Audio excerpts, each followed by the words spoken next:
दिल्ली प्रदेश के आज़ाद समाज पार्टी के नेता लोग हैं, हम उनसे बात करेंगे। हमारे साथ प्रभारी जी हैं भिखू राम सर, इनसे हम बात करेंगे कि दिल्ली में जो एमसीडी का चुनाव 2022 में होने वाला है उसमें क्या मुद्दा है और आज़ाद समाज पार्टी कितनी मजबूत है कि अगले 2022 का जो एमसीडी चुनाव हो किस तरीके से लड़ने जा रही है। तो सर सबसे पहले आपका स्वागत है। 2022 का चुनाव है, उसमें क्या मुद्दा है? आप मुद्दा सिर्फ एक ही है, जो शोषित वर्ग है जिसको हम बहुजन कहते हैं, उनके लिए चंद्रशेखर जी जो हमारे राष्ट्रीय अध्यक्ष हैं वो आवाज़ उठा रहे हैं। उन्होंने दिल्ली में, यूपी में, तमाम हिंदुस्तान की हर इकाइयों में ये नारा लगाया है कि बहुजन हिताय बहुजन सुखाय। तो दिल्ली में भी वही बात है, क्योंकि वास्तविकता देखी जाती है, क्योंकि शोषण इसी कौम का होता है जो बहुजन होता है। बहुजन कौन है? बहुजन है SC ST OBC और माइनॉरिटी जो शोषित हैं, जो कमज़ोर वर्ग हैं। तो ये जो चंद्रशेखर जी ने भीम आर्मी से और आज़ाद समाज पार्टी से उनका राजनीतिक एक गठबंधन बनके सत्ता तक पहुंचने का, क्योंकि सत्ता के बगैर किसी भी समाज का भला नहीं हो सकता। तो ये ऐसा ऐलान है, एक ऐसी आगाज़ है जिसमें सत्ता हमें हासिल करनी है, क्योंकि हमारी संख्या ज़्यादा है। एक कहावत है, जिसकी जितनी संख्या भारी उतनी उसकी भागीदारी। और वोट हमारी, राज तुम्हारा नहीं चलेगा, नहीं चलेगा। आपके आने से आम आदमी पार्टी के कई सारे नेता आज़ाद समाज पार्टी ज्वाइन किए हैं और ऐसा लग रहा है कि एमसीडी में आज़ाद समाज पार्टी एक मजबूत स्थिति में आएगी।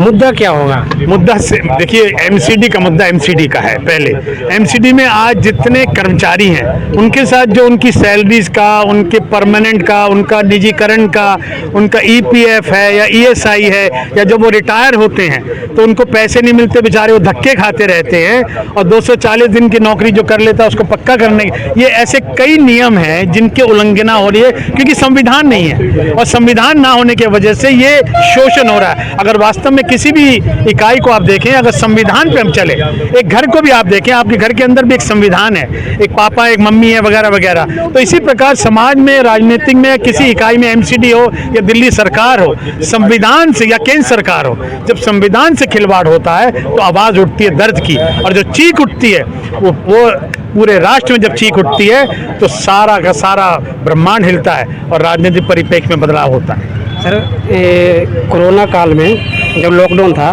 तो केजरीवाल साहब ने ये कहा था कि हम जो वॉलंटियर है उनको 1 करोड़ रुपया देंगे।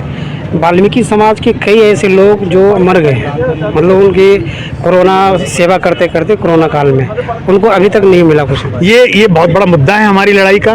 जो सरकारें अपने कुर्सियों पर बैठकर ऐलान करती हैं कि हम अपने कर्मचारियों को शहीद होने पे ऐसा 1 करोड़ देंगे, तो नहीं देंगे, नहीं दे रहे, तो ये हमारा मुद्दा है। ये हम इसमें जाति देखी जाती है, अगर वाल्मीकि सरनेम है तो उनको नहीं दिया जाना। नहीं, ऐसा नहीं है। उनका तो ऐलान है, उन्होंने तो ऐलान किया जो कर्मी हैं, कर्मी में वाल्मीकि हो, ज़्यादातर वाल्मीकि हैं, तो हम वाल्मीकि की बात करें, उनका हक दिलाने के लिए हम पूरे तत्पर हैं। लेकिन कई लोगों को मिला है, लेकिन जो वाल्मीकि समाज को नहीं मिला है, क्योंकि उस टाइम बड़े भाई चंद्रशेखर आज़ाद ने भी ट्वीट किया, कई बार ट्वीट किया, हिमांशु वाल्मीकि जी ने भी ट्वीट किया था, अभी तक नहीं मिला।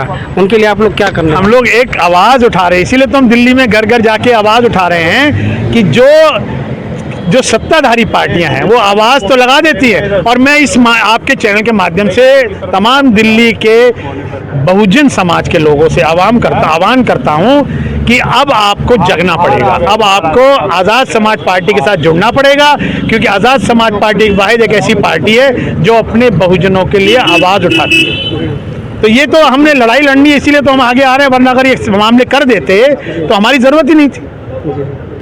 सर ये आप अभी किराड़ी विधानसभा में, यहाँ पे बहुजन समाज के वोटर्स बहुत हैं। बहुजन समाज पार्टी के हमेशा कोई ना कोई निगम पार्षद होता है। यहाँ पे बहुजन समाज पार्टी की अच्छी खासी वोट है, संख्या है, उसमें आज़ाद समाज पार्टी कैसे स्थापित होगी कि आप यहाँ पे टीम अच्छी खासी बन गई है, तो आप किस तरीके से देखते हैं कि यहाँ पे बहुजन समाज पार्टी को आप लोग मतलब उसको? देखिए, हमने 272 सीटें हैं दिल्ली में, यानी 70 विधानसभाएं हैं। हमने हर वार्ड में आज़ाद समाज पार्टी भीम आर्मी का एक दफ्तर बनाना है, जहां पर जितने हमारे साथी खड़े हैं साहबे, ये सारे उसमें बैठें और उसमें काम करके बढ़ें।